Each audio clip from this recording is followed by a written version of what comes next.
right here. Peace and welcome to the culture right here on the Black Star Network, folks. We have a very big show for you. Of course, the first conversation is the conversation that the whole country is talking about, where the Supreme Court of the United States has officially overturned Roe v. Wade, which makes abortions now unconstitutional. We'll be checking in. I want to get your reactions. We'll be checking into some of the women's reproductive rights advocates and more to understand the implication of this landmark decision. Also at the 4 o'clock hour, we check in with the CEO of Teach for America, Ms. Tia Morris, to talk to us about some of the big issues affecting education, from everything from arming teachers to black teacher shortage and so much more. We'll have that conversation. And then later I asked the question, is work worth it? There's in the millennials and the next generation is saying, no, I'm not putting all my time into working. Do you agree with that or not? We'll have that conversation. We got all of that and a whole lot more. So stay with us. It's all coming at you right here on The Culture, here on the Black Star Network. Let's go.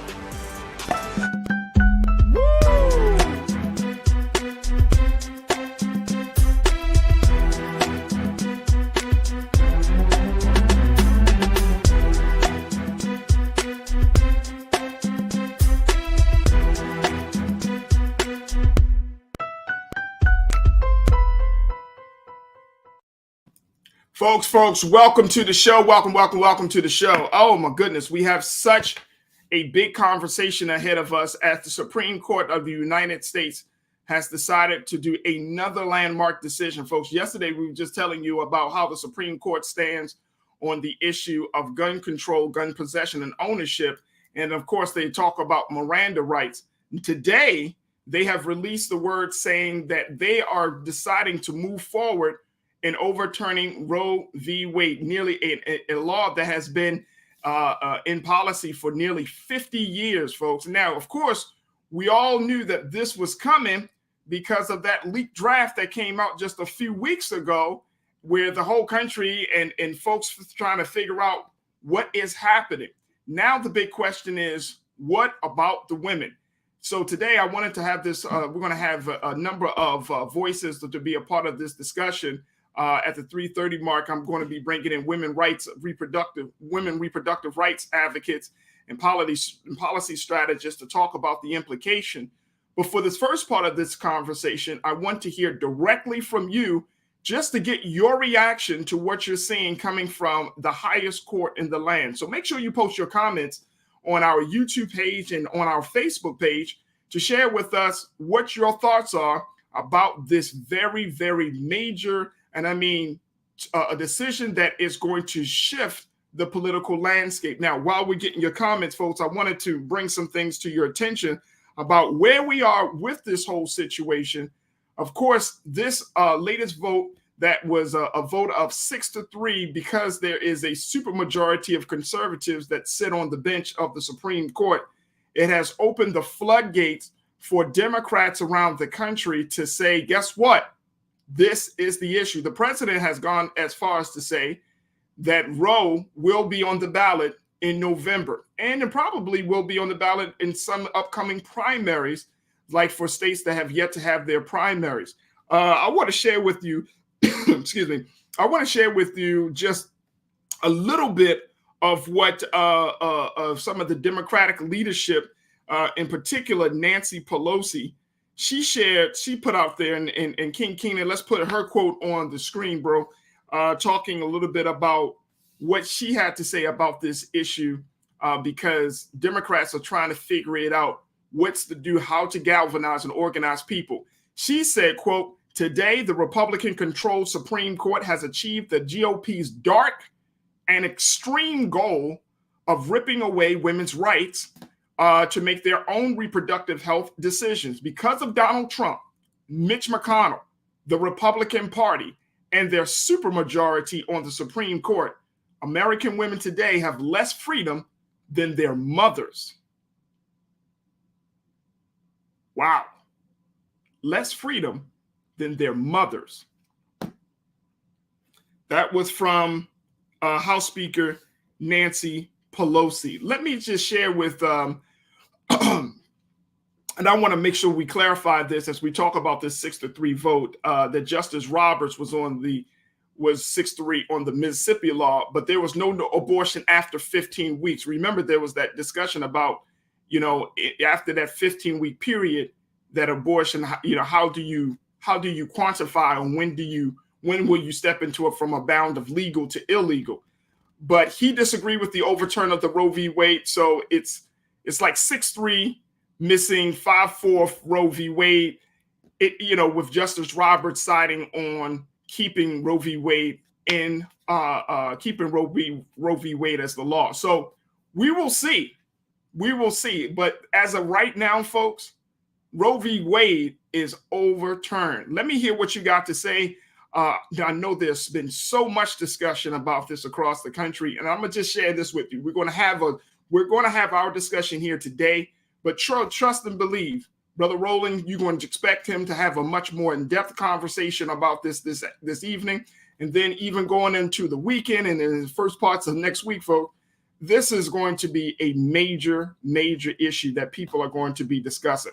All right, let me kick it off with so many of your comments, and I appreciate y'all for checking in. Big shout out to my the culture crew online there. Let's start it off with Brother King Lee. King, good to talk to you, bro. Thank you so much for checking in. I'm always happy to hear from you. But Brother King Lee, you posted something, and I think we definitely need to adhere to it. You said, "I firmly embrace that a woman has the right to choose. I believe in life. I believe all children have the right to live." Absolutely. This is, like I said, folks, this is a monumental issue. This is an issue that cuts across so many lines. And King, this is not just about politics. This is certainly about a woman having agency over her own body, right? This is about a woman deciding for herself what's in the best interest of herself. And many folks, I'm sure you know this, King, that many people don't, especially male political figures, they don't know. They don't understand the implication. They don't understand the scenarios and the circumstances by which women, have to make these decisions. They don't know the burden, the pain. So this is going to be something very major. King Lee, good to talk to you, bro. Thank you for checking in. Marilyn Woodward, Marilyn, you said, what's next? Revoking slavery? Wow. That's going to be huge. I don't know. Marilyn, to be honest, I don't know what's next. I don't know. Yesterday we talked about gun control, gun rights. Today we're talking about abortion. Hell, on Monday we might be talking about voting rights gone. I don't know. I'm asking the same question. What is next? Lenora, thank you so much, Marilyn, for checking in. Lenora, thank you. Lenora Smith checks in, and she said, the only right we are going to have after SCOTUS decision and decisions is to own a damn gun.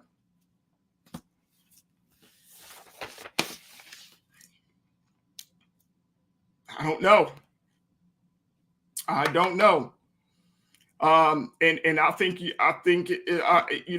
know you're kind of saying that with tongue in cheek, but it's like, I don't know how this is going to work. Lenora, thank you so much for checking in. McCole, it's always good to hear from you, sis. McCole says, having someone or government controlling your healthcare decision is oppressive. Excuse me. Yes, it can be. I think McCole, there should be some guidelines into this whole situation, right? Like there needs to be some boundaries. I don't mind if the government, and you may agree or disagree with this, but I don't mind if the government puts some boundaries on healthcare, right? Because, like, for example, the cost of medication, the cost of service, those things can be debilitating to your budget, debilitating to, debilitating in terms of your life, because they those medical bills stay with you. But when it comes to certain policy, yeah. So I don't know where I would fit on the on the scale of how much involvement do we want from the government versus how much involvement we don't want from the government. And so you're right, it can be very, very oppressive. Let me see what else I want to keep our comments coming. Here's something that I thought was very interesting. Former President Donald Trump. I gotta bring this up to you guys, because when I saw this, I was like, what? He said, in one way, he takes credit for the ruling overturning Roe v. Wade. Of course, he appointed a couple of Supreme Court justices during his tenure. But he privately called, look, this is Donald Trump. So he said he in public, he applauds it. He's like, yes, that's what I did. Privately, he said it was bad for his party. Yep. He said he believes it will be bad for Republicans. And he said that when he talked to his friends privately about this, he said he believes that it will anger suburban women.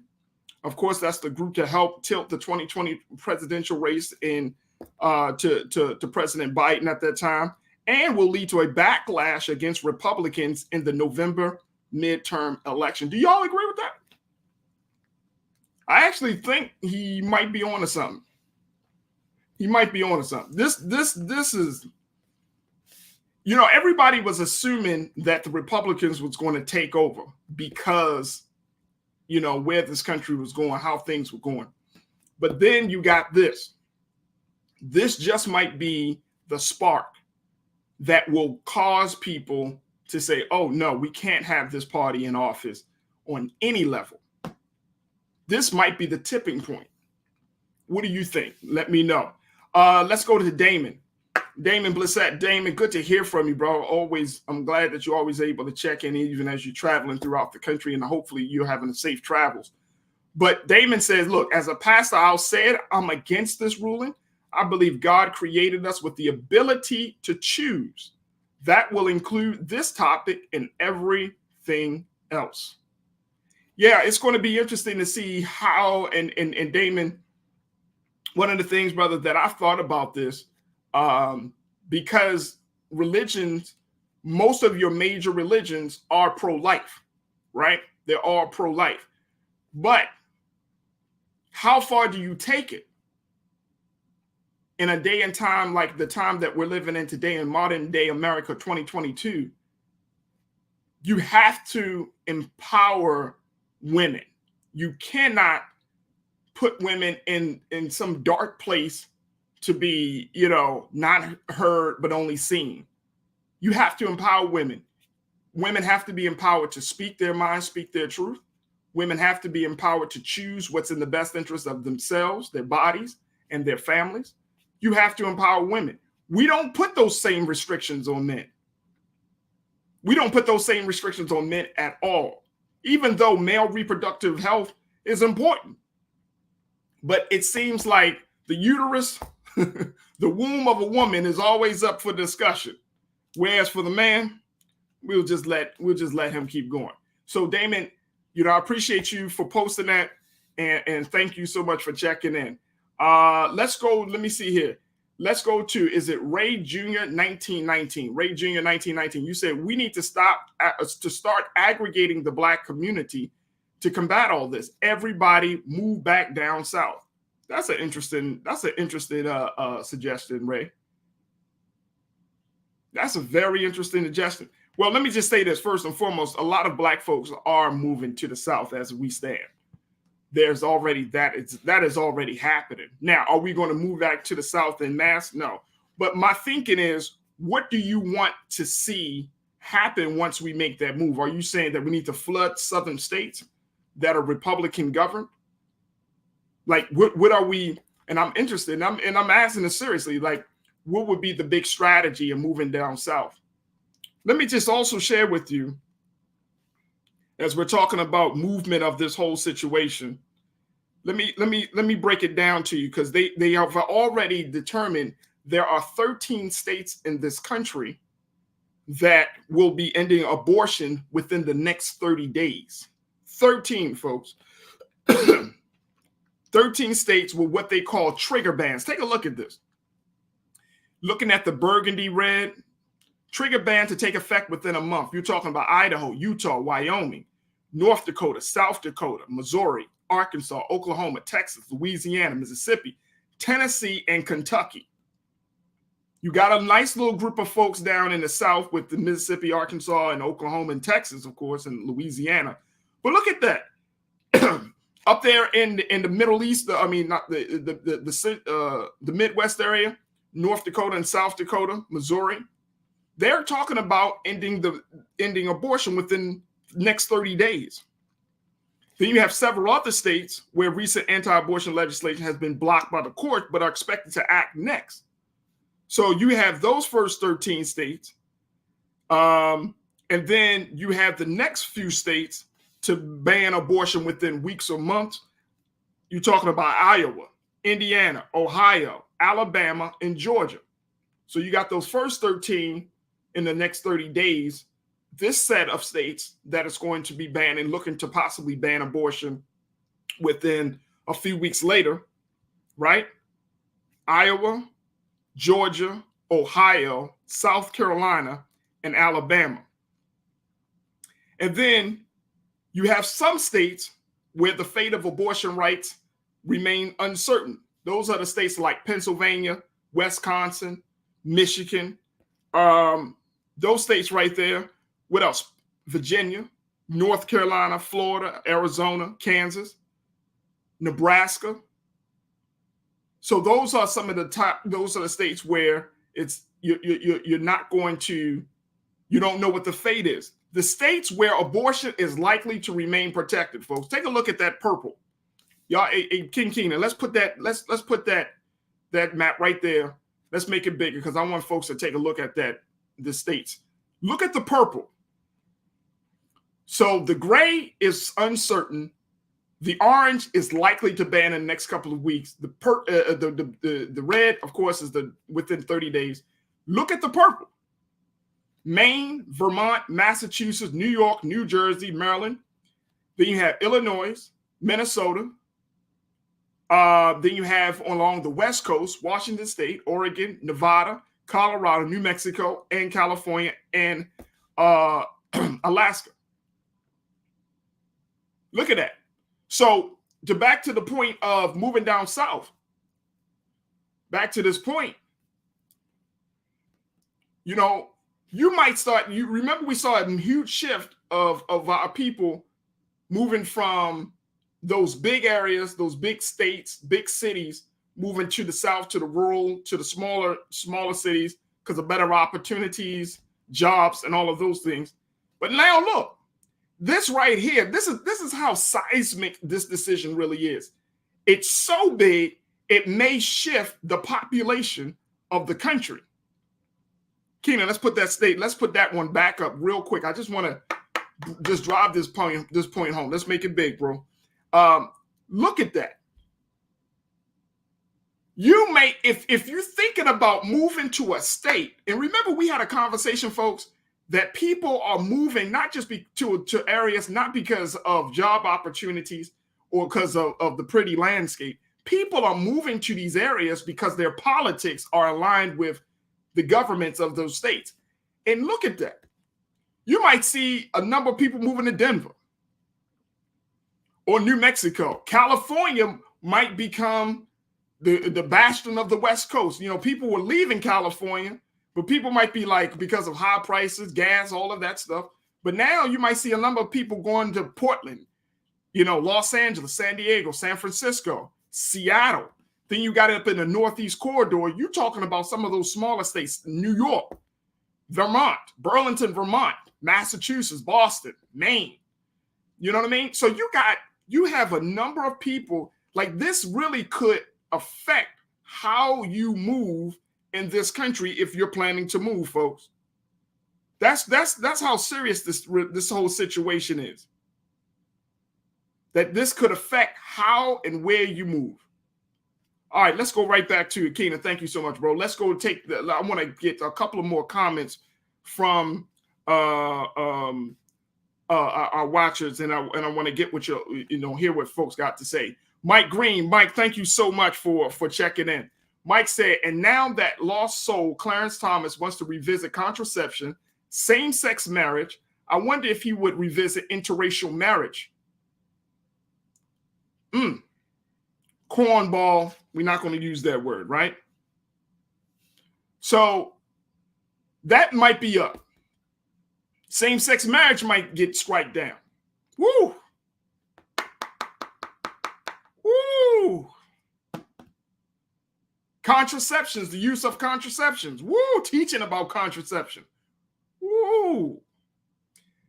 There's a little rumor right now that Clarence Thomas is kind of pushing all of these big decisions to be made so people will take less note of what's happening in the hearings, so he won't be implicated because of the behavior and the actions of his wife, Jeannie Thomas.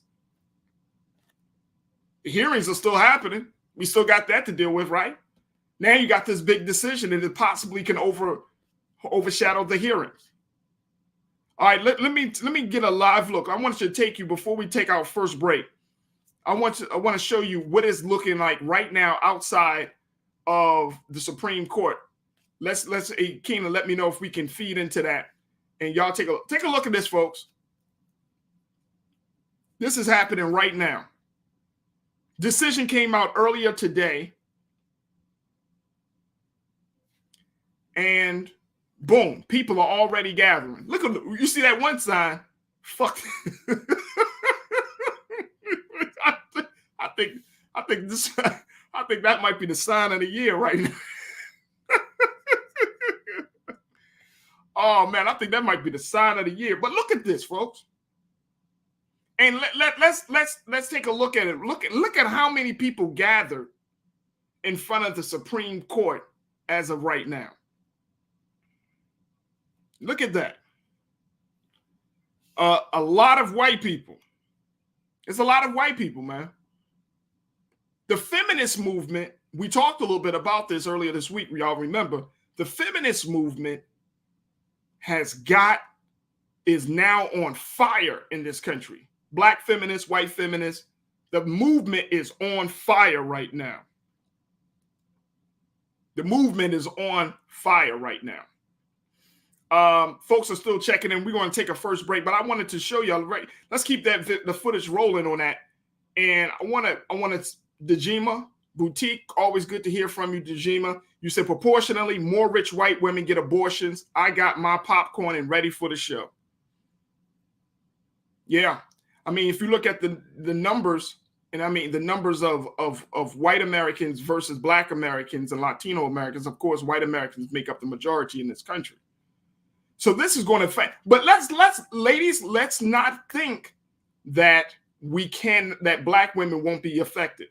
Someone else said it. Let me see. Who is this? Tiana, I think you hit the nail on the head. This is the same country with the highest maternal mortality rate. Let's not forget that. I think the big concern for Black women will be if Black women, and I'm not saying this to throw shade, but I've heard that this is a tendency that Black women sometimes uses abortion, and other women use abortion as birth control. But this is I think this is across the board issue. Across the board issue. This is going to, someone said should be the summer of rage. This is going to be the summer of the woman. This is going to be the summer of the woman, where the women in this country are going to say enough is enough. And guess what? We stand with you. I was always taught no nation can rise higher than its woman. Once the woman is lifted, I mean, and respected, and we know that. We know what Malcolm X said. The Black woman is the most disrespected woman on the planet. We know that. But women across this country, you got to tap into your power. You know what power you have. You know what power you have. Look, I got to take a quick break. When we come back, I'm going to check in with Andrea Jones, who is a women reproductive health rights health advocate. We're going to talk to her. We're also going to be checking in with policy strategist for the Movement for Black Lives, Dr. Amara, and of course, continue to get your take on this landmark decision. So, folks, we're just getting started. Stay with us. It's The Culture right here on the Black Star Network.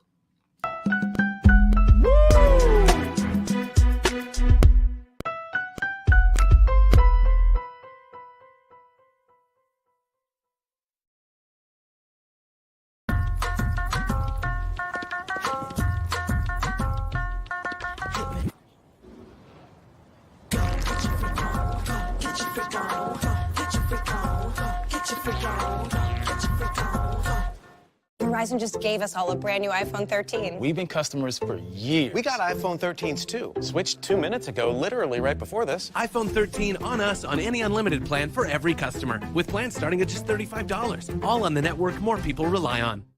Love our new Alexa. It's a Buick. Yeah, Alexa. Buick. Alexa. It's a Buick. It's an Alexa. It's a Buick. It's an Alexa. Coach, that's a Buick. That's an Alexa. The Buick Enclave with available Alexa built-in. Pull up a chair, take your seat. The Black Tape with me, Dr. Greg Carr, here on the Black Star Network. Every week, we'll take a deeper dive into the world we're living in. Join the conversation only on the Black Star Network.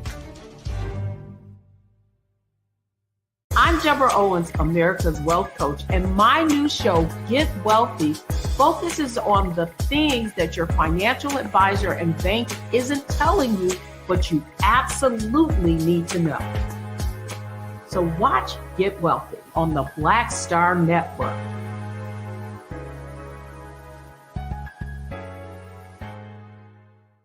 Folks, Black Star Network is here. I'm real revolutionary right now. Support this man, Black Media. He makes sure that our stories are told. Thank you for being the voice of Black America, Roland.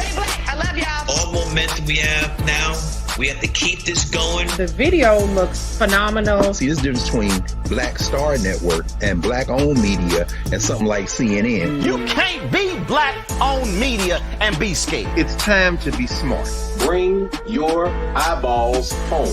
You dig?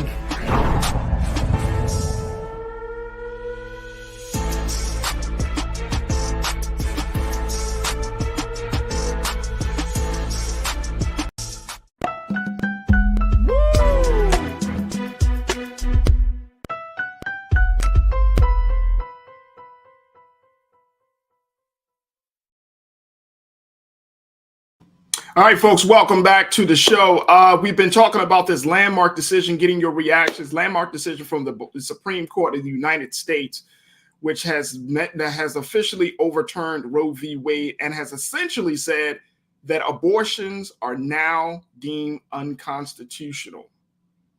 Wow. A number of folks have been gathering in front of the Supreme Court in Washington, D.C. to show their disdain with the decision. And we wanted to continue to have the conversation, continue to post your comments on Facebook and YouTube pages as well. And let's continue to have this conversation. It's so important for so many levels. And it's even important for men to get involved, to understanding the plight, the struggle that women face when you're talking about how a woman should treat her body and how government sees a woman's body. Men got to be a part of this struggle. So I wanted to bring in some dynamic voices, powerful Black women who can share their stories, but most importantly, give us some insight about what this decision means and the implications of it. We are joined by Andrea Jones, who is a women's reproductive rights advocate, and she's also author of the book Carrying It All. And also we're joined by Dr. Amara Inya, who is a political strategist for the Movement for Black Lives. Andrea, Doc, thank you again for being back on the show. We truly appreciate it. Thank you. Thank you. Thank you. Absolutely. First, Andrea, I'm gonna start off with you, sis.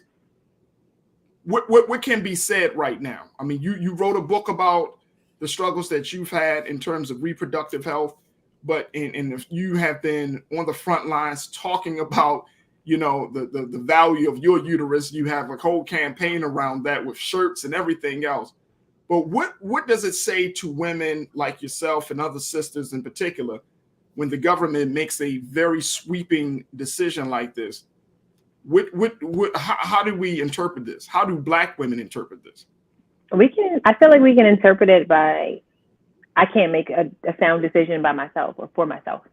I think that's really what it says to a lot of women across the board, is we can't make sound decisions. A lot of women have been deemed too emotional, and always thinking with their emotions or using their feelings, and not necessarily facts. And that's with our uterus, and it's been said about the workforce. They've shown women from being CEOs and things of that nature within the workforce. Right. And so now we're talking about, you don't feel like I'm strong enough, or I have the mindset enough to make a sound decision for myself and for my own body. That's concerning. It's alarming and it's concerning, because in all honesty, we can. And so it's a little frustrating, because what they've now done is said, okay, well, we're going to put a ban on it. We're going to leave it to the states to make that decision, which can take a turn left or right. You have states who have an immediate ban on it now that it's overturned, and then you have states who it takes an effect in 30 days. Yeah. And then you have states like Arkansas where it's immediate. So they've already started calling women and letting them know that their abortion appointments were canceled. That's life-changing, right? And so those women in Arkansas now have to try to find an appointment in a neighboring state in so many ways where they can get this abortion. But it also recognizing that we have states that are also criminalizing them to go to another state to get an abortion. So how they plan to track all of this down is mind-boggling to me. However, what it does say is that we can't make sound decisions for ourselves.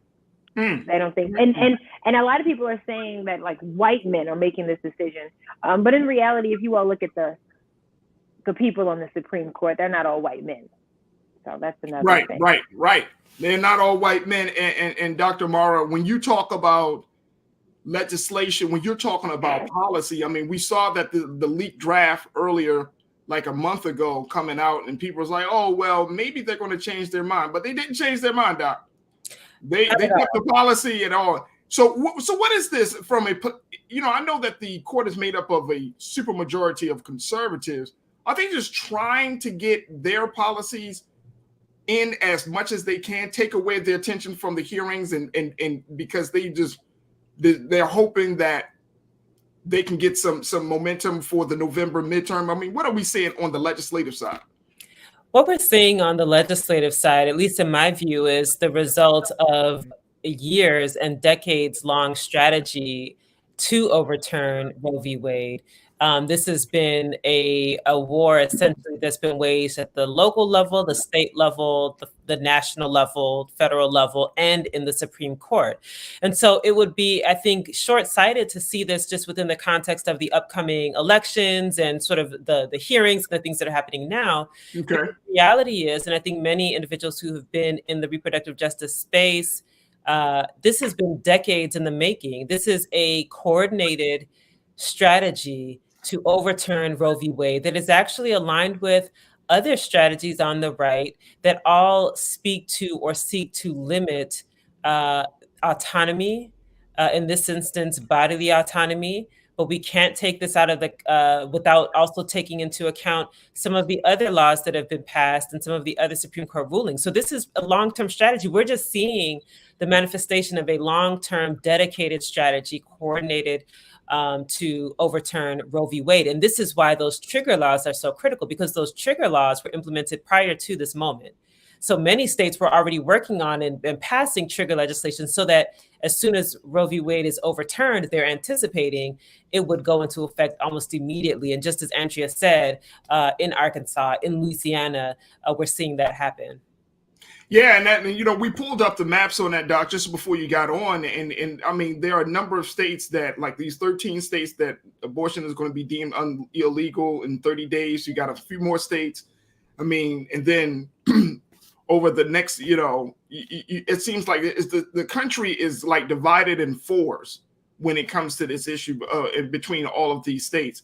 And I'm trying to figure out, the Democrats right now, Doc, is saying that this is going to be on the ballot. They're using this as a rallying cry. The Republicans think that this is going to bring their base together and get people out to vote.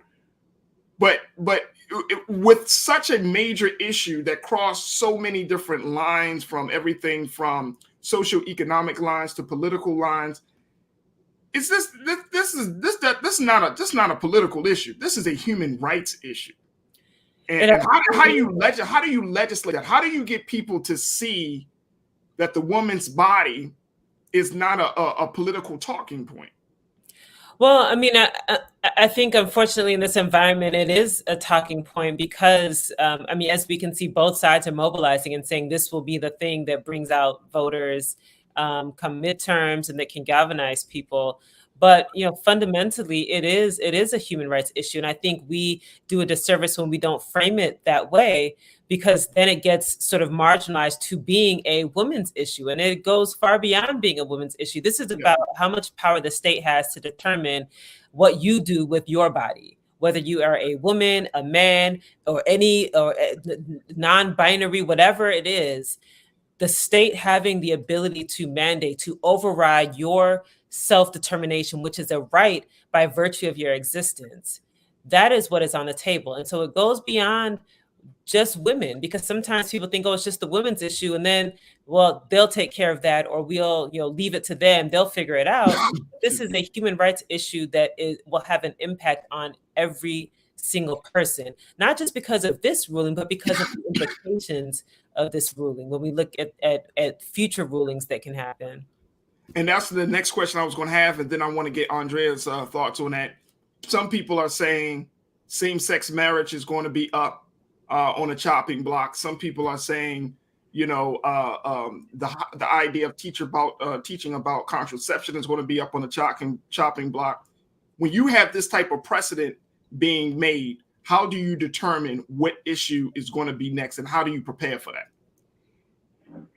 I think that's an issue that starts at home. Realistically, it's going to be something that really starts at home, and the importance of contraceptives.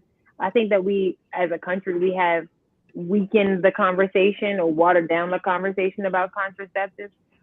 But I think that is going to realistically, it needs to start at home. We should stop giving our schools so much power to educate our kids on these things, and so it starts at home, and then it can continue elsewhere. But they at least are getting the groundwork, the ground level work done at home, with understanding the importance of contraception altogether. Right, and my concern, Andrea and Doc, my concern is, I remember going to school, and we learned about sexual health. I remember having those conversations. You're talking about the anatomy of the body. You're talking about STDs. Now I'm concerned that might not even be a part of the curriculum, Doc. That people, that it's going to become such a cultural issue. You might have some school districts that may focus on it while others don't. I mean, it's going to throw a lot of people off. So can we still have those important conversations about sexual health, reproductive rights? Can we still have that without making it being a political situation? Well, we absolutely have to. And the parallel is just to think about what's happening now with the critical race theory discussions and the push to ban critical race theory, which is really just banning any talk or teaching about history, about Black people, about racism, that is currently happening again through the legislative process. So laws are being passed in states across this country to have a chilling effect on teachers being able to teach anything about history or racism, et cetera. And so there's a parallel to this. So I absolutely agree with Andrea that it starts at home, right? We have to be the first educators of our children on these issues, but we also have to push back so that the information is available. We know that information suppression and trying to force people to or to prohibit them from being able to speak on an issue or teach on an issue is just an attempt to suppress, and it's an attempt to limit people's access to information and to pave the way for their rights to be infringed upon. Right. I want to check in now. Go ahead, Andre. Yes, ma'am. Go ahead. I think that it's a complicated and complex issue, and I don't think that we really look at it to me as deeply when we're talking about it varying from state to state. So every child is learning something different. They get to college across the country, it's something different there. So now they've got to. So we're talking about your general health rights are varied across the country. Where I should be able to go to any patient first and get a COVID test. I can do that across country, but I can't go to college in another state, and I have to be mindful of now I'm not saying that I shouldn't be mindful of my actions, but what I'm saying is we went from something that was across the board to now I need to look into certain things more. The same way we look into the driving laws and things of that nature, now we've got to look into our health a little bit deeper too. We've got to look into our health insurance a little bit deeper now as well. So all of those things are very complex. And again, as I mentioned on the show before, we're talking about states that are also banning abortions. We're talking about rape victims at young ages and various ages who can't get that abortion because you're saying I'm forced to have my rapist baby. But there, I don't know if you all have tracked that there is an influx. It was just like the trigger. There was an influx of organizations pour down money was already just waiting there for them to just push adoption and things of that nature. So it's a whole lot deeper, and only a matter of time before we really find out where this is supposed to be going. That's that, and you know what, Andrea, to your point, I want to get both of your takes on the cultural side of it, because just as much as about a woman's right to choose, some people would even go as far as to say, well, a woman should be making better decisions on who she lays down with and all of those things. So I certainly want to get your takes on it. But I do want to share something President Biden just gave some remarks a few moments ago. I want us to play what the president had to say about this landmark decision. Check this out, folks.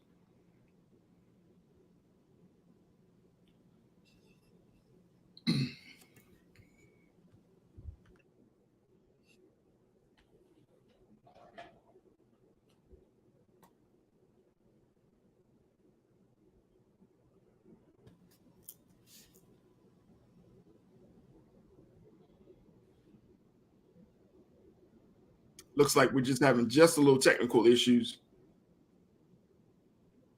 We're going to work those out in a moment. Keenan, just let me know when we can get that volume up on the president. But let's talk about the fact of the culture, right?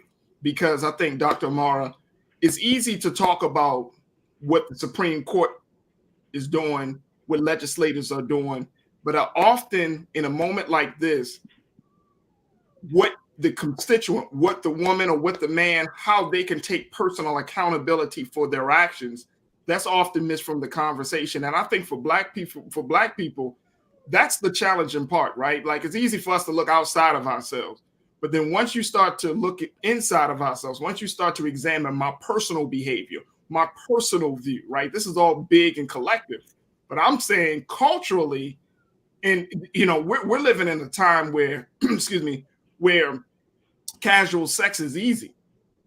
Hookup, some people say that this is the hookup culture, right? We're living in a time here, Doc, where reproductive health is not emphasized quite as much. So how do we start to penetrate through that culture to bring a little bit more light onto the seriousness and the importance, especially among Black youth, to the seriousness and the importance of taking care of yourself, taking care of your body, being very, very intentional about who you are intimate with? How do we have that conversation? Well, I think it goes back to just the earlier statement about, a lot of those conversations start in the home. They start with our children. They start with parents, guardians, to really build the individual's identity, sense of self, the confidence to be able to have control over their bodies, which means being able to determine for themselves what goes in or on their bodies, right? Yeah. So that's the baseline conversation. And of course that, it's about, what does it mean to be responsible, right? These are lessons that we hopefully will learn as we're coming up. But also, this isn't new. So even in the age where divorce was a taboo and perhaps casual hookups were taboo, that wasn't a time that was abortion free. There were just different ways of going about it, and it wasn't as as open or as on the radar as it is today. So this notion that somehow, even at the time where Black folks may say, "Oh, well, back when we were doing this, or we were in our stable 2-parent households," and but there's still abortions occurring, right? It's a phenomenon that extends thousands of years prior to. It didn't just pop up in the 70s. And so we shouldn't treat it as though if we just, button up our tops more and stop talking or stop dating as much, that somehow that would eliminate it. We have to actually just face the reality as it is, not as, not from a normative standpoint about what we wish it were. Right. And Andrea, to that point, there are a lot of us that are still in that space, right? There are a lot of us. I mean, you have your Mind Your Uterus campaign. People look at that shirt and they're like, what? You know what I'm saying? Like, what do you mean mind your uterus? And it mind the uterus that's in your body. If it's not in yours, don't worry about mine. That's very simple. And it forces people. I think the brilliance of that campaign and of your merchandise is that it forces people to re-examine their personal sentiments and attitudes around sexuality and personal accountability and responsibility when it comes to sex. So adding to what Dr. Amara said, what's your take on that? My take is we do have to take a better accountability. Like she said, this isn't abortions aren't new. Unfortunately, like I said, we've grown to a culture that's a little bit more lax. And because abortion was just more accessible, it was a little bit easier to just say, hey, we slipped up, let's go do this. Yeah. My take on it is really how will this also affect our healthcare system? They love the dollars. So when you take away abortions, where does that take our healthcare systems? Because that's a nice chunk of change that's missing, right? So how does that affect our healthcare? And so for me, it also goes back to like I said earlier, starting at home. Really pushing the issue of you have to be cognizant of who you're laying down with, as you should have been already, but knowing that it's not that easily readily available, it's not at your fingertips, or it's not in your state. It's going to make people, I think it will make people take a second chance and just sit back and think about what they're doing, think about their actions, think about the stop. Let's go grab a condom. You didn't bring one, I brought one. Right. But not to mention, it also is still scary, because those who are not in a position where they are consenting to this sexual act, where does that leave them? Like, I'm going to stress that every day. We have people who are not consenting to sex, who are still getting pregnant, not by a child that they want to, or not with a child that they want to have at all. They're being raped every day. Right. And we're saying that, hey, like, you had the conversation, but somebody took advantage of you. Somebody took your innocence. That's not fair. So it does go back to, let's start at home and let's continue to build on that.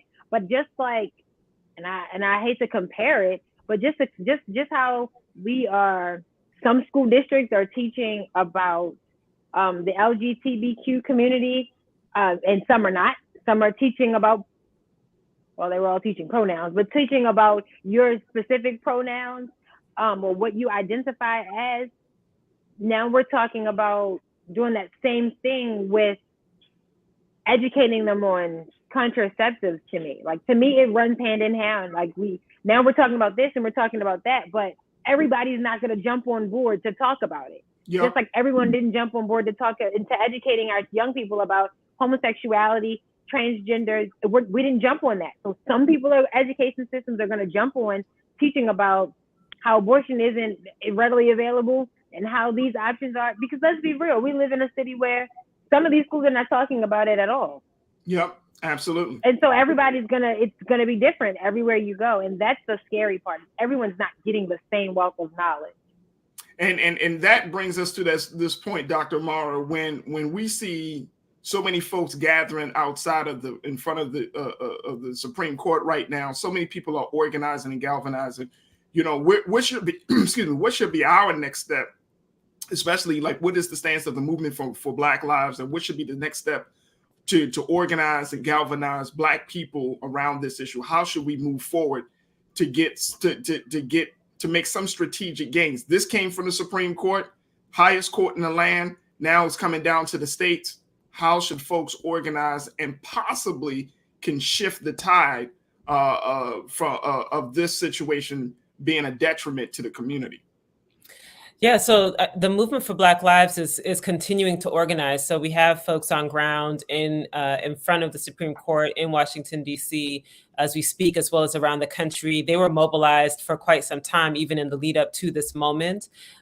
Even before the brief was leaked, they have been organizing and just developing a strategy to get the word out and to raise awareness. We also are thinking about some of the immediate needs that need to be filled, like what some of the states where those trigger laws are in place, how do we support those women? How do we make sure that we have alternatives that they can get access to, alternative locations that they can go to? We have to really provide that information. And so many of the organizations in our ecosystem are providing those immediate details. Where can you go to get the sort of support that you need, especially in this crisis moment? And then for the longer term, we are, of course, looking at, what is that longer term legal strategy? What are the longer term organizing strategies at the state level and at the federal level? Yep. And so we're certainly working on those longer term strategies as well.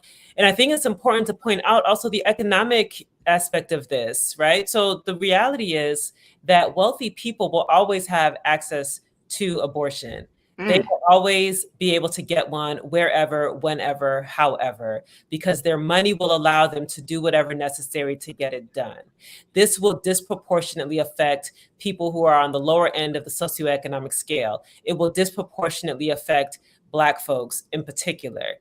And so we have to keep that in mind. When these laws are passed, think about it won't even have an effect, because we know that in many instances, wealthy people have been able, and some even on the right, some Republicans, when they have had whatever they've had going on and they have their friends or girlfriends or whatever, side people, whatever you want to call it, to go and get the procedure done, and they keep it moving and still will move to pass this kind of legislation. So we have to be really honest about who this will affect. It will disproportionately affect Black folks. It will disproportionately affect poor folks, while those who are largely responsible for this legislation are wealthy enough to where they will be able to do whatever they want regardless. And so I just wanted to add that component as well.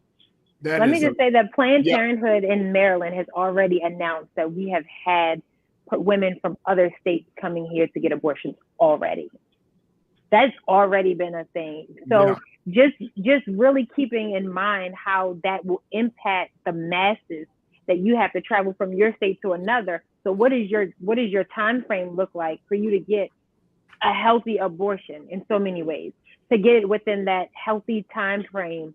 And so you're looking at that 6 to 15 week time frame. There's one state, I can't remember which one, but it's illegal after 6 weeks. But most women don't find out till they're about 5-6 weeks. So you didn't tell me by the time I find out I'm done. Right. So we're talking about some women who were able to get an abortion at 6 or 7 weeks because it was an average time frame, maybe, to getting an appointment, to an influx from other states. So that time frame is getting pushed further and further. And at that point, you have women who are just like, I might as well keep the baby and just figure it out, or struggle and then deal with this formula struggle and shortage. So now we're here. So absolutely. There are so many implications, so many different layers to this issue. And I'm so grateful to have both of you sisters to be on here today to talk about it, because there is a lot for us to take in. But more importantly, this is a huge opportunity for us to strategize and mobilize. And I'm a student of organizing. I'm a student of mobilization, and I'm a student of community activism. So as a result of that, this can be, you could see this as the end all be all. Could be the death knell, or you could see this as being an opportunity to get Black women, to get Black families and Black men in particular, all aware about the importance of women's reproductive health. You can see this as an opportunity to get, sisters who often felt like their voices haven't been heard, get them out there on the front lines. I mean, there are so many opportunities to come out of this, and most importantly, to get people to become more engaged in their citizenry, which I'm a huge advocate of. This is the time to step up if there is any other time, especially for the women of this country. Andrea Jones, who is a women's Farajii, yeah, go ahead. Yes, ma'am. Let me also add one thing that we do not consider is the women who are in these states where it is illegal, and them traveling to another state and them not being able to take the time off that they need their body to heal because it's illegal in their state. So now they're forced to go back to work because they probably don't have enough sick leave, or they don't have enough, they can't take maternity leave. Like it's all of these things. So now that's even more of a health risk that you're taking because you're going out of state to get this procedure that's illegal in your home state, and you can't take the 2, 3, 4, 5, 6 weeks your body needs to heal after that abortion. And everybody's abortion is not the same. Everybody's abortion process and healing process is different. So you can't get that. That is very scary. You're going to work and you're still literally, and I hate to bring it up as graphic as it is, you're still bleeding for weeks at a time after this abortion, but you can't give your body the time to properly heal because you have to go back to work because it was illegal. Wow. That's an excellent point, Andrea. Ladies, you just know we're not finished with this conversation, nor are we certainly finished with this issue. But I thank you so much for your time today, Dr. Amara Inya. Thank you so much. She's a political strategist and she represents the Movement for Black Lives. Andrea Jones, who is the author of Carrying It All and is a women's reproductive rights advocate. Thank you so much, sisters, for being on with us today. Thank you so much. Appreciate it. Thank you. Absolutely. Absolutely. Folks, we got to take a quick pause. When we come back, we're going to switch gears. Let's talk about education. We check in with the executive director of Teach for America to talk about some of the big educational issues that are facing Black students and communities across this country. So stay with us. That conversation is up next right here on The Culture, on the Black Star Network. We'll be right back.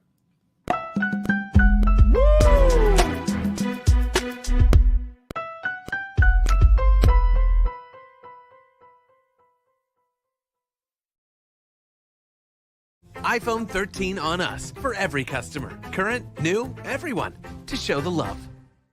Don't you think it's time to get wealthy? I'm Deborah Owens, America's Wealth Coach, and my new show on the Black Star Network focuses on the things your financial advisor or bank isn't telling you. So watch Get Wealthy on the Black Star Network.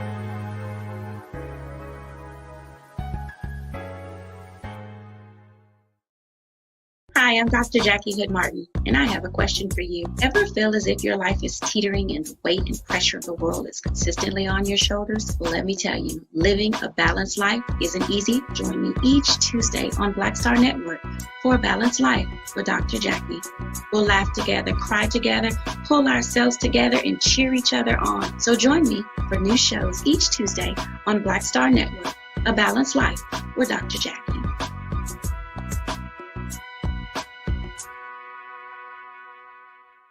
Pull up a chair, take your seat. The Black Tape with me, Dr. Greg Carr, here on the Black Star Network. Every week, we'll take a deeper dive into the world we're living in. Join the conversation only on the Black Star Network. How about sushi? I just had sushi for lunch yesterday. How about tacos? Automatic emergency braking, one of 6 advanced safety features standard on every 2022 Chevy Equinox. Find new technology. Find new roads. Chevrolet.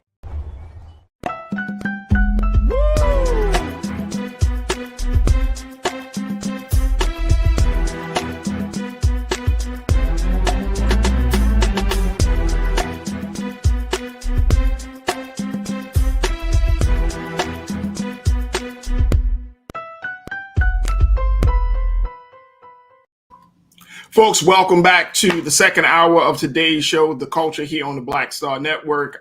Phenomenal first hour. We certainly talked about the big landmark decision coming from the Supreme Court of the United States in overturning Roe v. Wade. Just had a dynamic conversation with 2 women reproductive health advocates and policy strategists. We talked to Andrea Jones, who is an advocate, Dr. Amara Inya, who is a policy strategist for the Movement for Black Lives. Folks, check out the first hour if you didn't get a chance to, haven't had a chance to get the full conversation and so much more.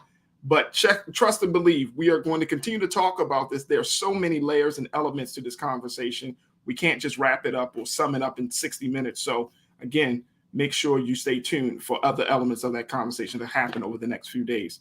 We wanted to switch gears now to talk about education, especially in the, its impact on Black students and the communities that these students come from. So I'm so happy to talk to the executive director for Teach for America in New York, Ms. Tia Morris, to give us some insight about some of the things that Teach for America is doing to address, or to at least to try to deal with some of the big educational issues. So Tia, thank you so much for joining us. How are you this afternoon? Thanks for having me. I'm well. It's so good to spend time with you today. Absolutely, absolutely. Tia, let's first talk a little bit about the work that you do for Teach for America. For those who may not be familiar, Tia, everybody, I'm very familiar. My wife is an educator. I have friends who are educators. But talk to us, what is the role in the work of Teach for America in New York especially? So Teach for America is a leadership development organization that believes that every child in this country deserves a right to an excellent education. And so our approach to that is really looking for people who are passionate about educational equity, passionate about educational justice, and getting them to commit to teach in areas where they typically have a hard time finding talent. So typically urban and rural areas across this country, commit for 2 years, and we cultivate that leadership for a lifetime. So that way they continue to fight for equity for students, for young people, for communities that are traditionally marginalized. And in New York City, we've been around for over 30 years, really doing this work to work alongside our communities to fight for the rights of our kids and our families. Absolutely. So this is a strategy. I mean, you understand, as a Black woman, as an educator, you understand some of the big challenges that are facing our students, especially within urban centers, big urban centers like New York. But what are some of the big things that you're hearing from teachers? Because we often know what parents are saying, and I want to give you the time and the space to talk about what teachers are saying. Because you know what, I'm gonna be honest with you, Tia. I think teachers get a bad rap. Mm-hmm. I think teachers really get a bad rap. I think that a lot of people, and like I said, my wife is an educator, very, very passionate about making sure that Black children and brown children in particular are getting the necessary cultural knowledge that they need, but most importantly, the knowledge that will, the rudiments, right? To make sure that they're not just passing tests, but they're succeeding in going to the next grade. They're succeeding in their decision making. So talk to us about what are teachers saying, and how are they dealing with this evolving educational landscape that we find ourselves in? I'm glad that you ask how teachers are doing, because so often that voice is left out of the conversation. Oh, no doubt. I'm a lifelong educator. I've been in education now for 25 years, even though. Go ahead, Tia. Go ahead. I hear that. I've started teaching at 2, clearly, but an educator for 25 years, from the classroom to the central office level and traditional district and charter, and now running this organization that really supports across the spectrum. So I've seen it from multiple vantage points, and I've always worked in traditionally marginalized communities like Newark, New Jersey, or Camden, New Jersey, or New York City. And so what we've seen is that an evolution in what's happening. And quite often, we look at some of what I think has happened over the especially last decade, where there's been a conversation about reforming education and what does that look like? When I really believe that the conversation needs to be about what is our individual and collective roles in helping to transform communities. And quite often, teacher voice is left out of that conversation. And teachers are often scapegoated for all of the systemic issues that exist, right? When you look at the gaps that we see in education, it's a result of educational inequity. And that educational inequity, that impacts our students, it's a result of multiple systems of inequity, right? If you look at housing, and you look at, healthcare, and you look at homelessness, and you look at hunger, all of those things impact a child's ability to learn. And when that child goes to school, that teacher is shouldering the weight of all of the social issues of our society. And so that is something that we have to consider. particularly when we're thinking about the impact of the issues on education and how far it is we're progressing in terms of our student achievement. So one of the big challenges that you guys are facing in New York City is a high number of teachers are leaving the system, and I'm seeing, I'm seeing the number of 2,000 teachers are leaving the system. First and foremost, I'm sorry to hear that. That the teachers are leaving. What are some of the big reasons as to why they're saying, you know what, I just won't be able to do this anymore? Well, we know the pandemic has exacerbated issues that were already present in our communities, right? When we look at the profession, some of the latest data showed from last school year, nearly 1 in 4 teachers reported that they were going to leave the profession by the end of last year. And that percentage was higher for Black teachers at 50%. 50% of Black teachers reported that. And when we look at what's happening, especially with the pandemic, mental health is critical for our teachers. 78% of teachers reported job-related stress, right? 78%. And, that is 50% higher than the general working population. And so when we think about, what teachers have had to face during this pandemic, think about it. So many children, so many students went remote learning happened. Those teachers had children that were also home who needed to learn while they were trying to teach children that were remote.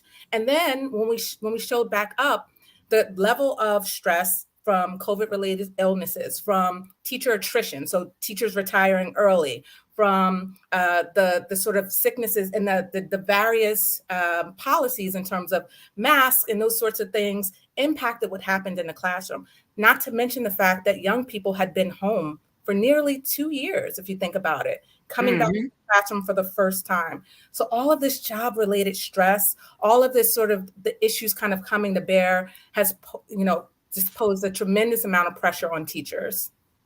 Yeah, I can only imagine.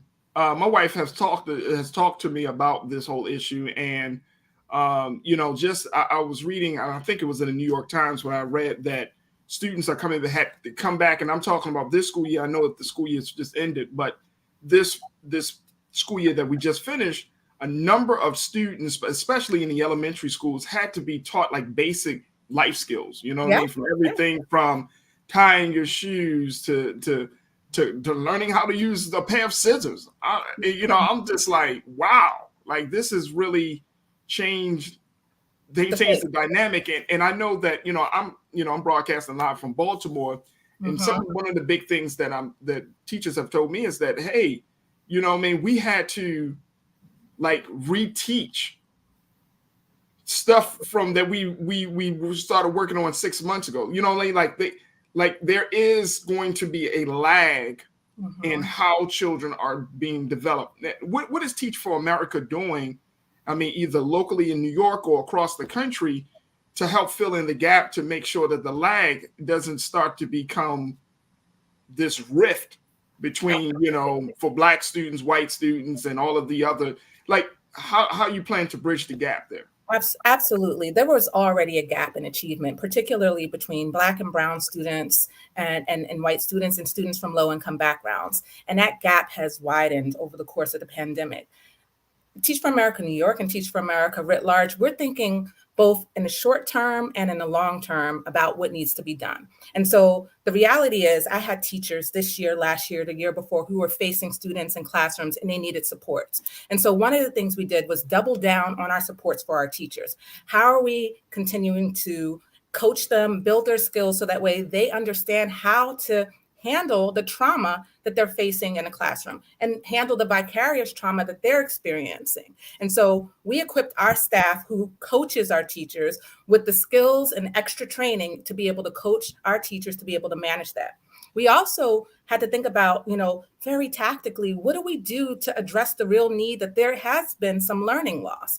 And so what we did was we stood up a program we're calling it Ignite, which is essentially a tutoring program. We don't call them tutors because young people don't want tutors, but what it is essentially a tutoring program. And we leverage technology to bring real-time tutoring into classrooms so that way those teachers have that additional support to help students catch up. Students have additional support, teachers have additional support, and then we're able to use that to give teachers a boost, to give them a lift.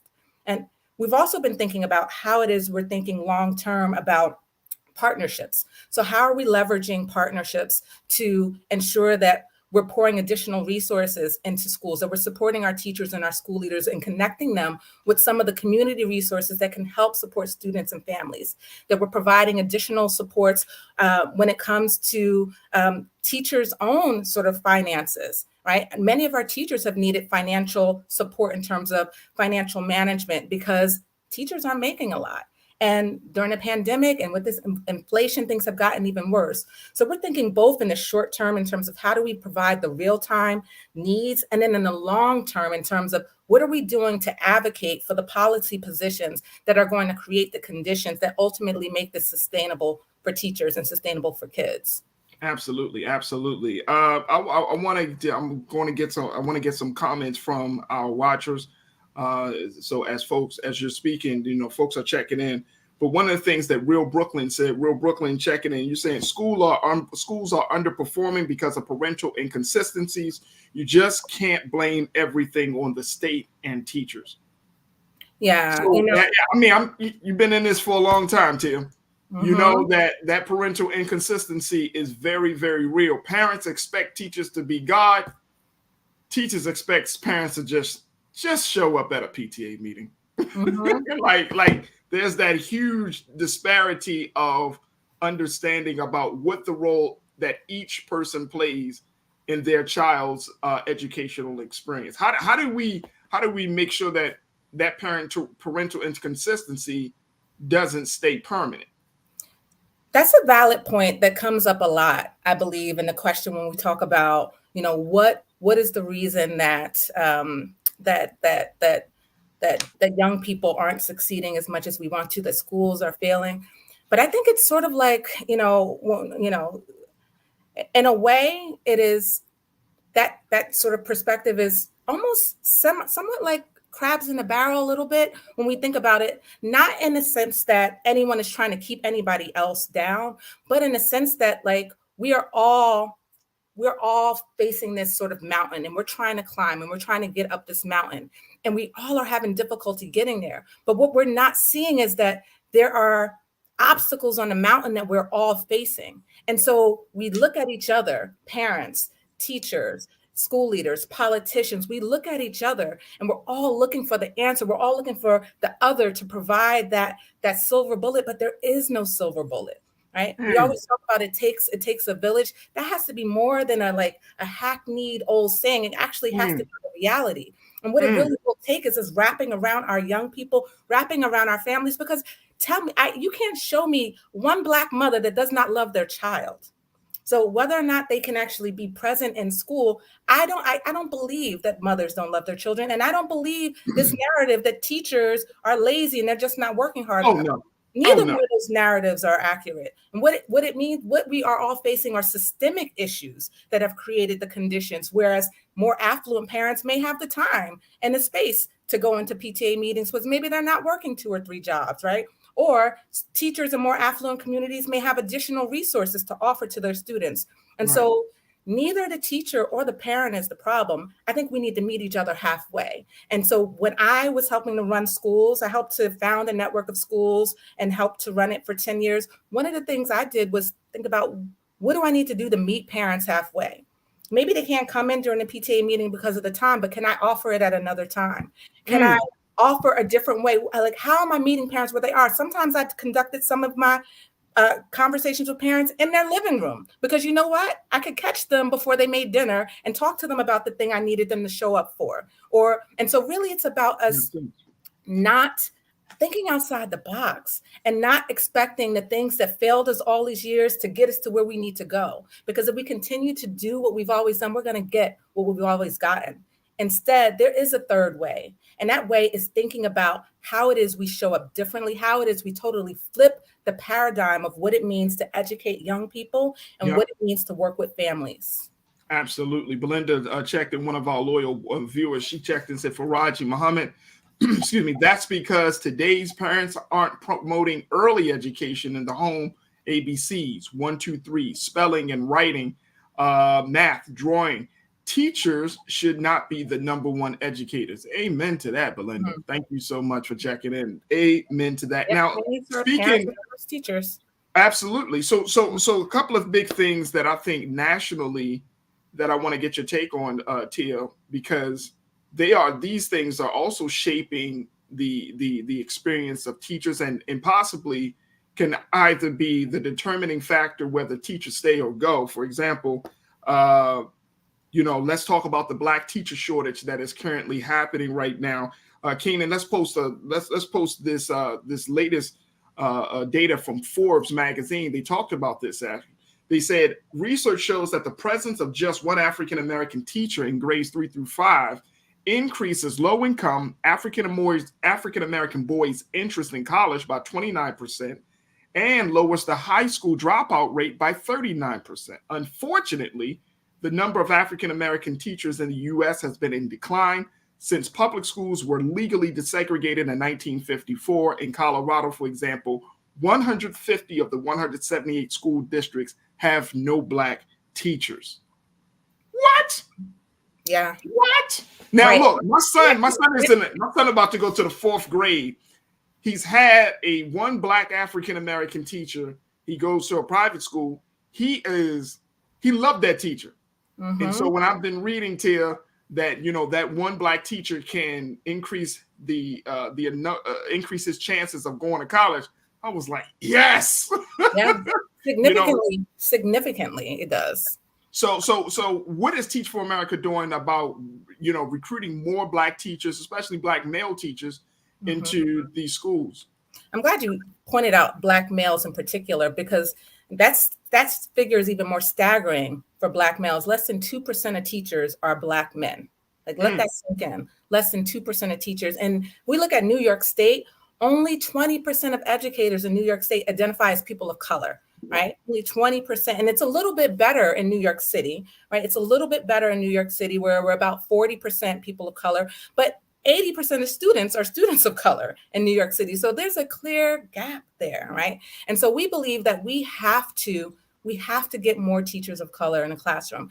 For us at Teach for America New York, 79% of our teachers share the background of students. And so we consider that in a number of ways. We have about nearly 65% that are people of color. We have about 60%, 57% that come from low-income backgrounds, and another good portion that are native to New York, that are local New Yorkers born and raised there. And we made a concerted effort as a region for Teach for America New York, but also nationally, to really look at what we are doing to reduce the barriers to entry for teachers of color. First of all, there's the fact that, if we talk about the decline since, you talked about it historically, from a historical perspective, when we think about it, for Black and brown people or people from low-income backgrounds who go to college, they're looking to come out making a living wage. And in many states, teachers are not making a living wage. You know how many teachers who've had to get second and third jobs? Some of our early childhood teachers in New York City, we've had to, in past years, because the cost of living is so high in New York, we had to help them apply for food stamps. Like, they're teachers, and we had to help them apply for food stamps to supplement their income. And so we've been trying to remove some of the barriers, like some of the barriers around teacher certification. In order to get certified in the state of New York, you need to get a master's degree, so be enrolled in a master's program, and pay for a series of tests and things. Think about the cost there. So you just got your bachelor's, getting a master's, and then about $1,000 worth of certification tests and costs. So we try to provide some additional dollars for that. Every single one of our incoming core members this coming year will get at least $5,000 to help support these costs. And if you receive Pell Grants in college, you'll get $10,000. So that way you can have some costs to help you just get into the field.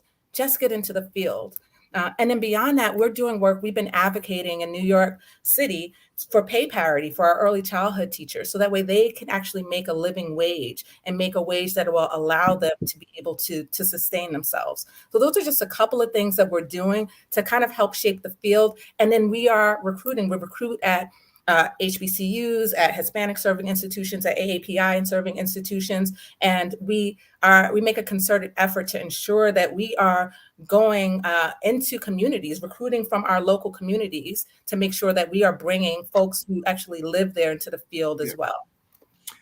Tia, I want to get your take on another controversial element of teaching. Well, let me do this. If we can I'm gonna hold one more question for you. If we could just take a quick break. Sure. When we come back, I want to get your take on something that, I just want to hear what you have to say, because this is a big topic.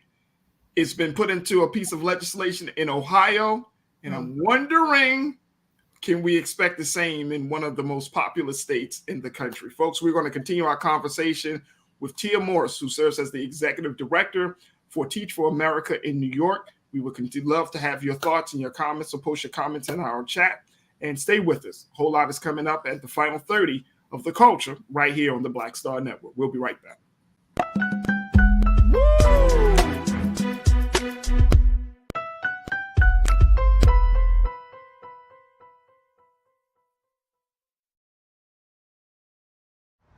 How about sushi? I just had sushi for lunch yesterday.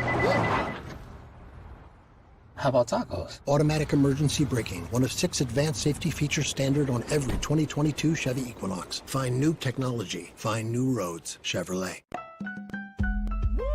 We're all impacted by the culture, whether we know it or not. From politics to music and entertainment, it's a huge part of our lives, and we're going to talk about it every day right here on The Culture with me, Farajii Muhammad, only on the Black Star Network.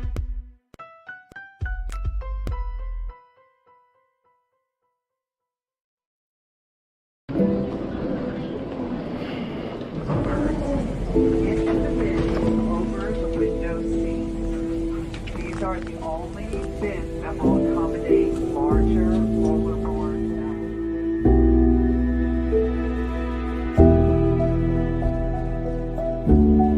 They put 10 in here? 10, and you don't come out till you die. And you eat him, you eat 10. Oh my God.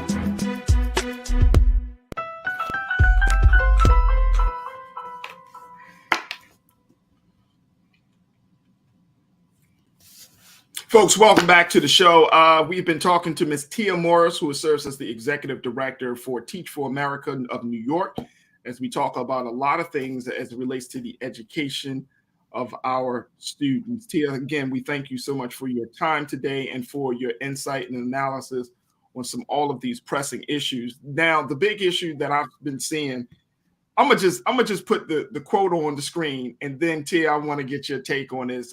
Keena, let's look at what's going on with Governor Mike DeWine in Ohio. Let's put that quote on the screen to look at the situation of arming teachers after 24 hours of training. According to the Ohio governor, he signed a bill on Monday allowing teachers to carry guns in class after 24 hours of training, over opposition from teachers and a police group. Backers say the policy will make schools safer, but critics say that's not the case, citing experts' analysis. The new law dramatically reduces the amount of training a teacher must undergo before they can carry a gun in a school safety zone. Instead of more than 700 hours of training that's currently required, school staff who want to be armed would get training that, quote, shall not exceed 24 hours, according to House Bill 99.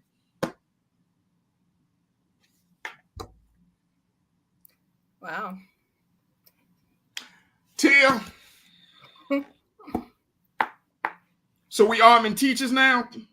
Oh, Farajii, you know, I mean, you know, we're you know, I get it. Okay, mass shootings. I understand the need for teachers to protect themselves, right?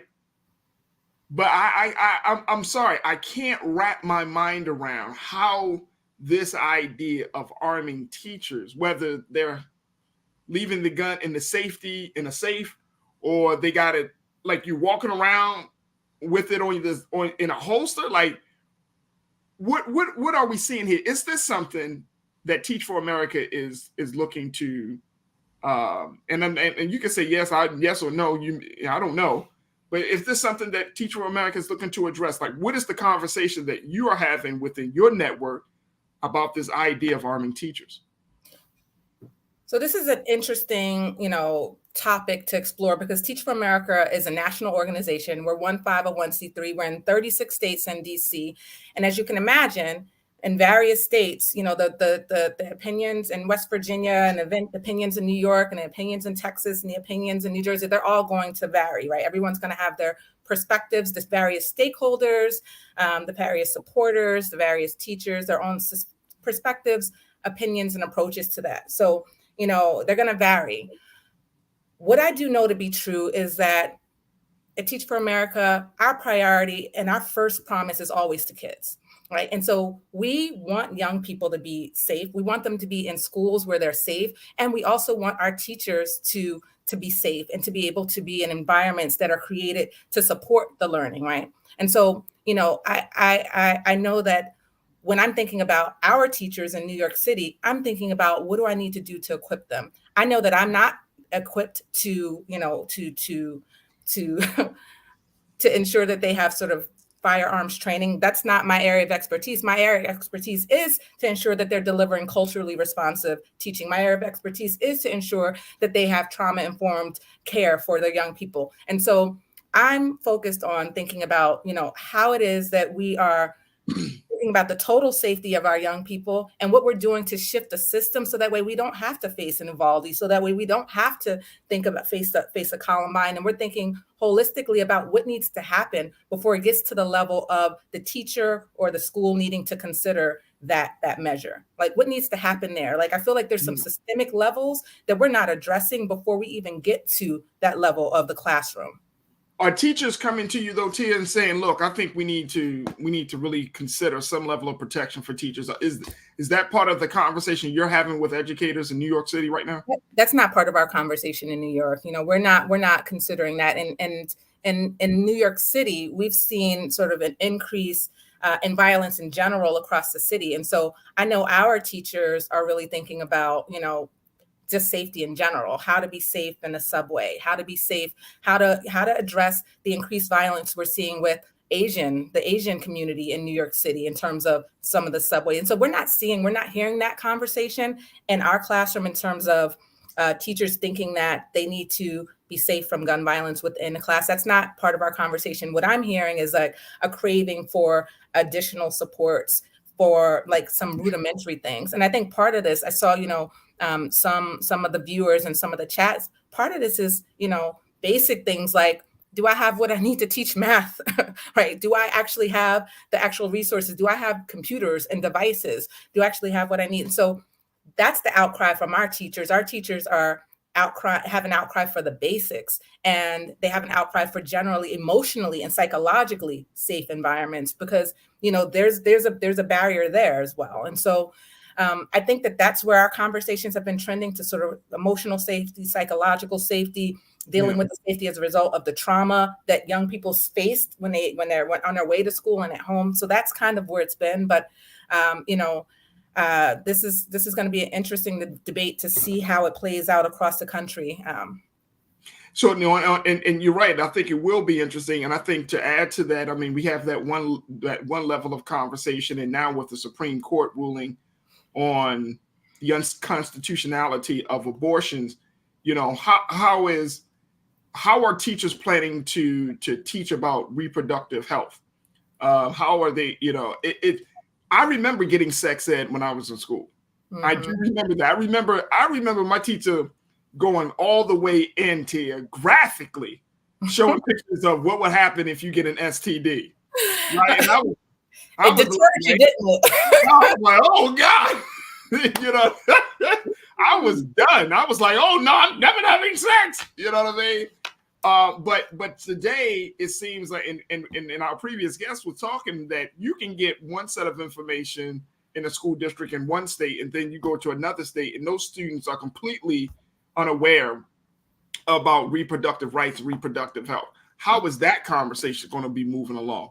I mean, you're absolutely right. You know, I saw that in the last segment, and students, and depending on the state you're in, it will totally impact, you know, the sort of conversation about health. You know, I just actually had a conversation with one of our alumni yesterday. He's actually a school principal in Brooklyn, and he was talking about the fact that he had been a long time teacher, classroom teacher before that he feels like there is like a limited health education, that there's a dearth of health education, that kids aren't getting health education, period. And so that to me is the bigger concern. Not, you know, I'm not even sure in many places if there would even be a platform to even talk about and teach reproductive rights, because, you know, the narrative, especially given, you know, the approach of really looking at a focus on testing, the narrative has been focused on reading and math. And so science, history, health, for example, have suffered. And so, you know, I think that we actually need to create the conversation of what do we need to do to even get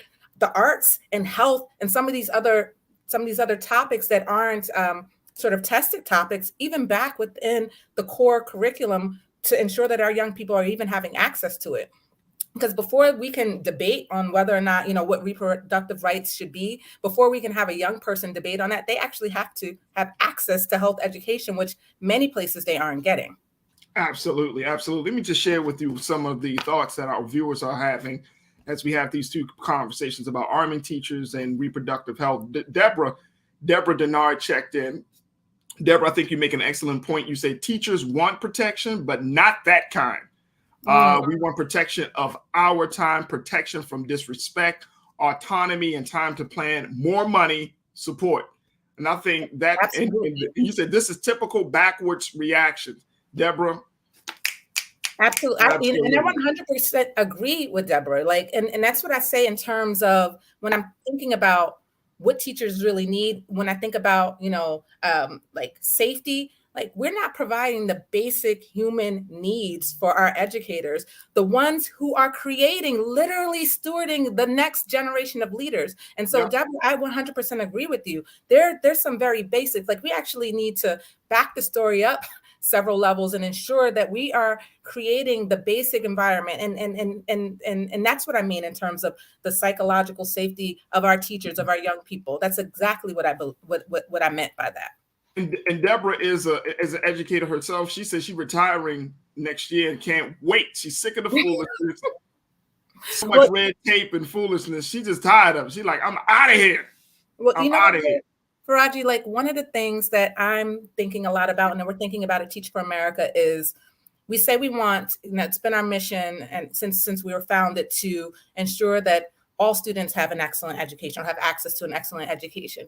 And one of the things I'm asking myself, and especially when I look at now the situation with educators across the country, what does that mean? Like, how do we know we're making progress towards this real lofty vision of one day? And so one of the things we've named is economic mobility, right? We want our young people to be economically mobile. We want them to have access to the resources that they need to create the life that they want. And so that's how we need to, that's how I'm beginning to think about how I sort of pivot some of our focuses, some of our training for Teach for America New York. Yes, we want to make sure that we have excellent teachers, strong school leaders, that we're doing what we can to support the policy landscape to make sure that it's easier for teachers and easier for school leaders. But also, what are we doing to ensure that our children are on a path to economic mobility so that they don't have to wait? I saw in the chat, you know, looking at $40,000 as a salary for teachers. What can we do to create real life opportunity? You know, one of our alumni created this program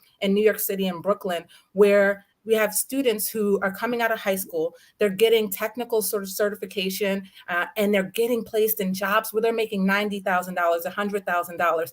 That is what's going to help change lives. And that is how we need to begin to focus our energy. Like, how are we helping our young people not to just graduate high school, not to even just graduate college, but to be able to be self-sufficient? Absolutely. Best way possible is the one you spoke of, Tia, when you said arm the teachers at a $45,000 salary. Get out of here with that mess. For real. $45,000. And you talking about arming teachers. Best way possible. I'm right there with you. Mike V checked in. You said you got kids coming to school hungry, and you had politicians talking about arming teachers. Priority. Shaking my head. And that's excuse me. That's essentially what we're seeing right now, Tia, is that there seems to be a misplacement of priorities when it comes to teachers and education and our students and our children. As we wrap up this conversation, again, I'm very grateful for your extra time that you spent with us today. Absolutely. What is the next steps? What can parents do? What can educators do? I know you're working in New York City. But talk to us about what are some of the next steps that we can take right now that folks feel like, I'm starting to get more of a handle of my child's education. Absolutely. We must continue to give education the attention that it needs. And again, the pandemic, it really highlighted key issues, key gaps that already were in existence. And it was tough. It's still tough coming out of it. But if we come out of this doing and acting the same exact way that we went into the pandemic, I think we will have failed. And so I think that this is our opportunity to shape what comes next. This is our opportunity to define what the next normal is, as opposed to going back to the old normal that wasn't working. And so how do we embrace this technology age, right? How do we ensure that the digital divide that already existed before the pandemic, that we saw a little bit of movement on with devices and access to broadband, how do we ensure that we are giving our young people critical access to that at home, in school, at the Boys and Girls Club, at the community-based organization, so that way they can be global citizens of the world and that they can compete. They can not just do TikTok, but they can also compete with the children across the world. And I believe that if we begin to focus on some of the partnerships that will allow us to meet the basic needs of our young people, help support families, and also lean into some of the opportunities, like really looking at technology, then we can set our young people up to live the lives of their dreams. Absolutely. Tia Morris, who serves as the executive director for Teach for America New York. Tia, what's the best website for the work that you're doing? So teachforamerica.org, and then you can look us up in New York City. We'd love to show you what we do. Come on and visit teachforamerica.org and # New York City. There it is right there. Tia, we would love to bring you back. Please know that we are a resource and platform for you. So, as you guys are doing some phenomenal things, continue to support teachers, we would love to have you back on. Thank you for your time today. Thanks so much for this platform. It's so important to our people. Absolutely. You're welcome. You're welcome. Tia Morris checking in from Teach for America, New York. Folks, we got to take another pause. When we come back, some final thoughts as we are looking at a major, major week ahead of us. Stay with us. It's The Culture here on the Black Star Network.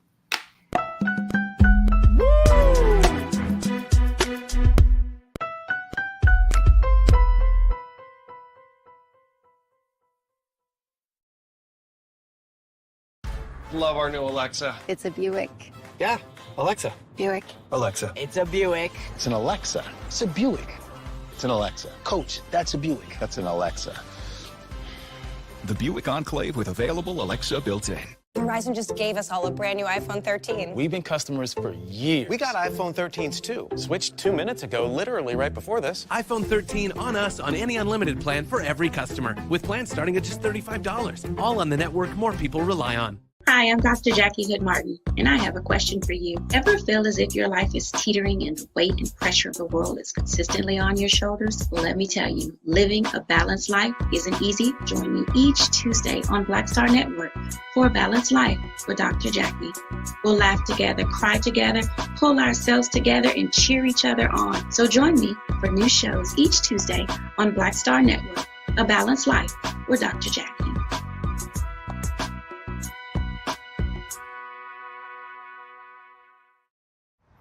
How about sushi? I just had sushi for lunch yesterday. How about tacos? Automatic emergency braking, one of 6 advanced safety features standard on every 2022 Chevy Equinox. Find new technology. Find new roads. Chevrolet.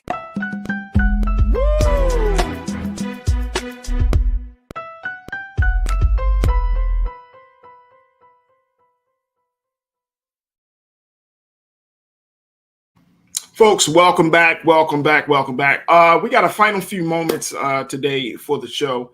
And I just want to kind of like mentally, emotionally, get prepared for, what we can expect to happen over these next couple of weeks, especially in light of these big announcements coming from the Supreme Court. So many things, folks, have been happening, especially this week. When we look at the Supreme Court decision around abortion, when we look at it around gun rights, we're in this place in this country because we're seeing something happen. We're seeing a revolution of a different kind where, our ideas and our values and our morals are all going to be tested. And so it's important, I think, that as we see these things happen, that we figure out, well, what's the next step? How do we prepare, right? And that's the part about this platform, is arming us with the knowledge and arming us with the understanding to figure out, okay, what is the current landscape? And then more importantly, how do we navigate? How do we move through all of these challenges and changes? And so, I just wanted to, to kind of play out, just let the situation that we're facing right now with these latest decisions from the Supreme Court, let them marinate, think them through, figure out where you stand on this. I want to play for you just a couple of, for a few moments, some of the remarks that we got from Vice President Kamala Harris around this issue. Keenan, let's play for her what she had to say in response to the Supreme Court's decision around in overturning Roe v. Wade. Check this out. So as Senator Durbin mentioned, we traveled here today. In fact, they both joined me along with the Secretary on Air Force Two. And we traveled here from D.C. today to talk with you about maternal health, which should be one of our highest priorities as a nation. And I had planned to speak about our strategy for improving care for pregnant women and mothers across our country. And as you know, on the way here, however, we learned that the United States Supreme Court had rendered its decision in Dobbs v. Jackson Women's Health Organization. Here's what that decision means. For nearly 50 years, we have talked about what Roe v. Wade protects. Today, as of right now, as of this minute, we can only talk about what Roe v. Wade protected. Past tense. This is a healthcare crisis, because understand, millions of women in America will go to bed tonight without access to the health care and reproductive care that they had this morning, without access to the same health care or reproductive health care that their mothers and grandmothers had for 50 years. This is the first time in the history of our nation that a constitutional right has been taken from the people of America. And what is that right? Some might ask. It's the right to privacy. Think about it as the right for each person to make intimate decisions about heart and home. Decisions about the right to start a family, including contraception, such as IUDs, the morning after pill. Decisions about whether to have a child, including, as Senator Durbin mentioned, through in vitro fertilization. Decisions to marry the person you love. Obergefell v. Hodges. Loving versus Virginia. This opinion also says, when you read it, that abortion is not deeply rooted in our nation's history. They offer that in the opinion as a foundation for the decision they rendered today. In holding that it is not deeply rooted in our history, today's decision on that theory then calls into question other rights that we thought were settled, such as the right to use birth control, the right to same-sex marriage, the right to interracial marriage. The great aspiration of our nation has been to expand freedom. But the expansion of freedom clearly is not inevitable. It is not something that just happens. Not unless we defend our most fundamental principles. Not unless we elect leaders who stand up for those principles. The strength of our nation has always been that we move forward. Today, I invite all people to stand together in defense of one of the most fundamental ideals and principles that for generations, for centuries, I believe we had held dear, which is that fundamental principle about the importance of liberty. To stand for liberty, to stand for freedom, to stand for self-determination, and for the right to privacy. You have the power to elect leaders who will defend and protect your rights. And as the president said earlier today, with your vote, you can act, and you have the final word. So this is not over. God bless you, and God bless America.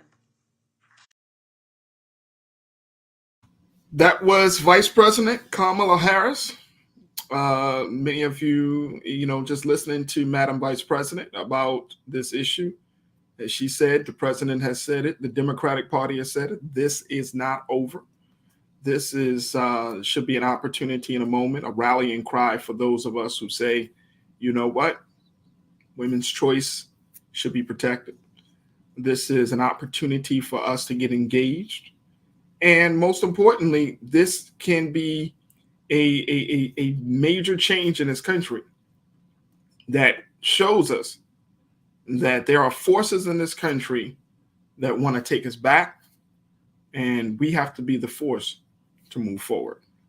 So I thank all of you for checking in, some of our new watchers that tuned in today to hear what we had to say. I want to thank my fantastic guests, Andrea Jones, Dr. Amara Inya, Tia Morris from Teach for America, and I want to certainly thank all of you for being a part of the conversation. I do want to let you know, folks, that over the next 2 weeks, folks, I will be just taking a quick break, just a small break. God willing, I'll be back on July the 11th, but I will be taking a break as I'm going to be making some personal changes and transitions. But when we come back, we will certainly continue to give you more. I'm telling you, I can't wait to share with you some of the new changes, some of the things that we're going to be doing, some of the people that we're going to be bringing on. Very, very excited. So over these next 2 weeks, I ask you that you check in. You can still be a part of the conversation, the culture crew, my online crew. Y'all check in because we will have members of the culture crew that will be hosting the show and, sharing and still having these very, very important conversations. But again, it is, that will be just for 2 weeks. And then God willing, on July 11th, I will be back in the chair to continue to serve you as your host. I want to thank all of you for tuning in. As always, this is an important time, not just for the country, but this is an important time for Black media. That's why we ask you for your support each and every day. So make sure that you log on and check us out at blackstarnetwork.com.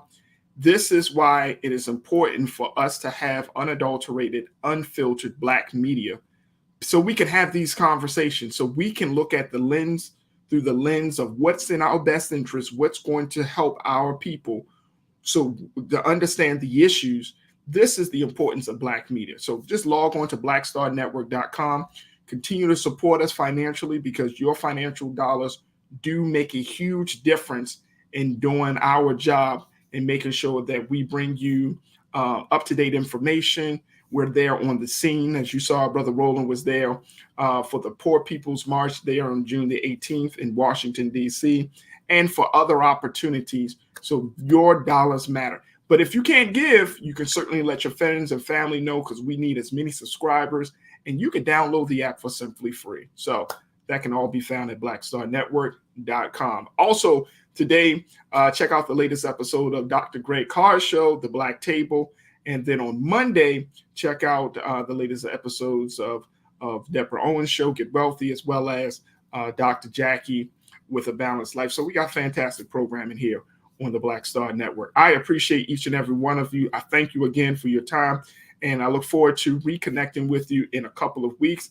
Please take care of yourselves. Please continue to do the great work of empowering one another, sharing with one another, and most importantly, being there, showing up and supporting one another in this great, and important time. 6 o'clock Eastern Standard Time, Big Brother Roland Martin is going to check in. Y'all make sure y'all tune in to Roland Martin Unfiltered and hear the dynamic conversations, continuing the coverage about Roe v. Wade and so much more. You can find it at Roland Martin Unfiltered. As always, never be afraid to challenge what's wrong. Stand for what's right while being yourself in the process. God willing, I'll talk to you July the 11th here for another exciting edition of The Culture right here on the Black Star Network. Thank you to my team. Have a great weekend, everyone. Peace.